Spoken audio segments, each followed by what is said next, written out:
Okay. Alright. I'm pretty sure there weren't this many flashbacks in the manga. There weren't even any words. I know this stuff wasn't in there. Do they really want to waste time that badly?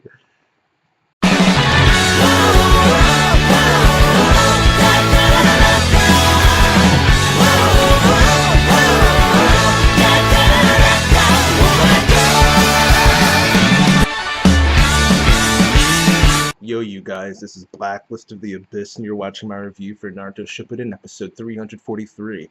And I'm actually home alone right now, so I can actually record a review in the daytime instead of at midnight. And usually what happens is I watch anime episodes that I review. I watch them twice, once just for enjoyment and another just to like analyze and everything like that. And this one is actually really simple, so there's no real need to watch it a second time. There are fight scenes, and the scenes that aren't fight scenes are flashbacks. um, and we learn in this episode that Tobi is in fact Obito. His voice is really weird, though. I'm not a big fan of it at the moment, but maybe it'll grow on me. But yeah, I mean, they make it obvious too. When the flashback starts, the very first person you see is Obito. I thought they could have extended the the scenes a little longer where they don't focus on Kakashi, Rin, Obito, and Minato. Like for instance, we see a lot of familiar faces in like when they were kids. We see Anko, we see Hayate Gecko, Guy, um, we see Kurenai and Asuma. Ibiki was in there too, I think. We see a lot of people who I think we even saw Ebisu.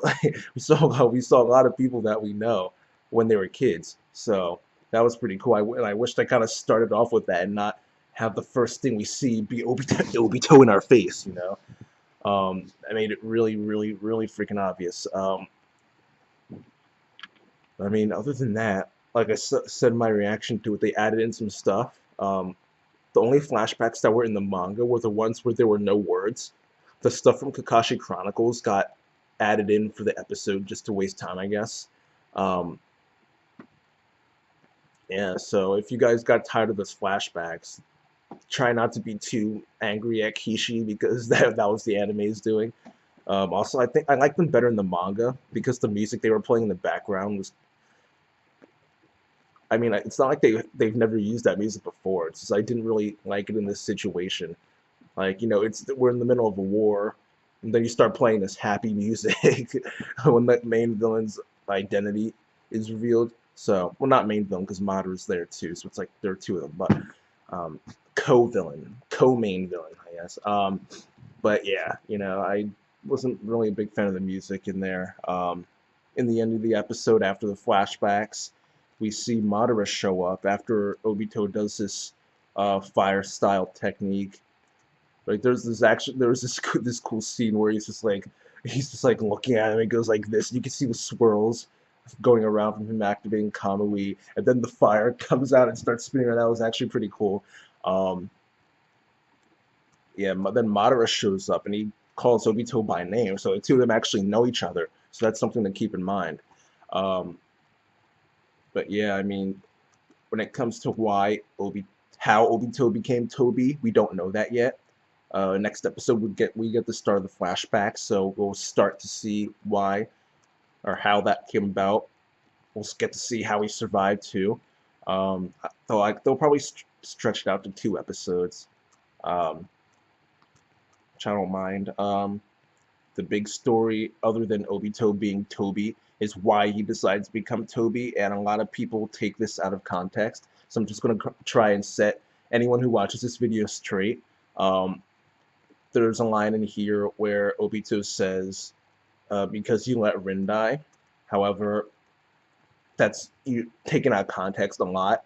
Kakashi asks him, if you were alive all this time, why didn't you come forward sooner? Why didn't you tell us you were alive? Why didn't you come back to sleep? He didn't ask him all that, but he was, that was insinuating. He's asking him, if you were alive all this time, why didn't you tell us? And Obito says, why I'm alive, that doesn't matter. But if I had to give a reason why, it's because you let Rin die. All right. And people take, I was able to survive. Now, I guess guess the better way to phrase it would be, I am alive because Rin died. And they take that and they somehow change it into, I decided to put the world in an illusion because Rin died. Right? So those two aren't even close to being the same. Right? Like the what he's saying, it's almost as if Rin used Granny Chio's reanimation or whatever, her jutsu, where she literally gave her life to Gaara. It's like what he's saying is like that, but if that were true, then you would think Kakashi would know about it. So it's not true. So when he says I'm alive because Rin died, you can't really tell anything from that. So now you're starting to create theories in your head, and trying to theorize how is it that Obito can be alive because Rin died. Obviously, you can't take that at face value. He obviously means something else by that. So now we just have to try and figure out what exactly he means by that. But and that's all there really is to say about this episode. It was a few fight scenes in the beginning and in the end, then all a flashback all in between. The fight scenes were good. I like those. So the fight scenes get an 8 out of 10. Unfortunately, the fight scenes were not a big part of the episode. It was mostly flashback with the bad music in the background, or not fitting music in the background. It was actually, like I said before, it was better in the manga with no music at all. If they were going to play music, I wish they'd play like music where instead of it being happy, it was kind of like building up to the moment where we finally see adult Obito in the Tobi outfit. Like, kind of just mysterious music. Like, I don't even know how to describe it. I'm just going to stop talking about music right now. Yeah, the flashbacks just get a 6 out of 10. They weren't bad. There was nothing inherently wrong with them. I mean, they just kind of...